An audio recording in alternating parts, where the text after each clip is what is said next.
There are moments in history that feel distant, then suddenly they do not. Moments when a sheet of paper, a handshake, or a triumphant smile is presented as the solution to a gathering storm. These are moments that promise peace. They promise it even before the ink has truly dried. September 1938, Europe held its breath.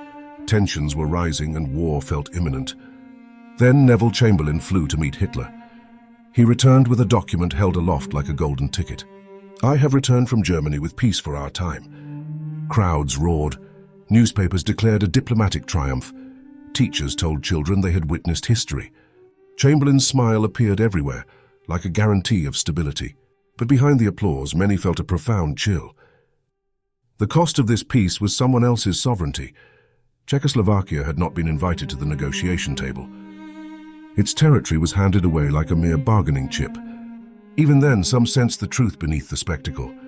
This was not genuine peace. It was merely a delay, a performance packaged as protection. Within months, the agreement collapsed. Within a year, Europe was engulfed in war. The deal had not prevented disaster. It had only disguised it. That moment in 1938 was not an anomaly. It became a template for future events. History rarely repeats itself precisely, yet it often rhymes in tone, in structure, and in the rituals of power. Deals are still struck in rooms far from those who will live with their consequences. Photo opportunities still masquerade as substantive policy. Speeches are still written before agreements are truly signed. Declarations of peace still earn applause long before reality has a chance to speak for itself. People cheer not because they are naive, but because they desperately want to believe. Leaders declare victory not because peace is secured, but because narrative often matters more than nuance. And once again, the world grows a little less stable. It becomes a little less trusting.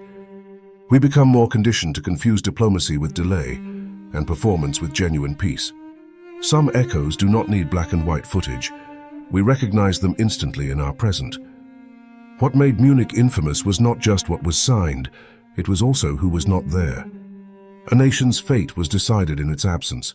Its people were never asked for their input. Their voice was never truly heard in the negotiations. This is the flaw that continues to haunt backroom diplomacy today. When power negotiates with power, the vulnerable are often reduced to a mere footnote. Maps are redrawn, borders shift. Those who bear the consequences are expected to adjust quietly. But peace built this way is a fragile mirage. A balance of power is not inherently a just order. Agreements that ignore the people affected rarely hold long enough to matter. True stability requires more than just the powerful agreeing among themselves. The opposite of Munich is not simply a stronger deal. It is an entirely different way of building peace.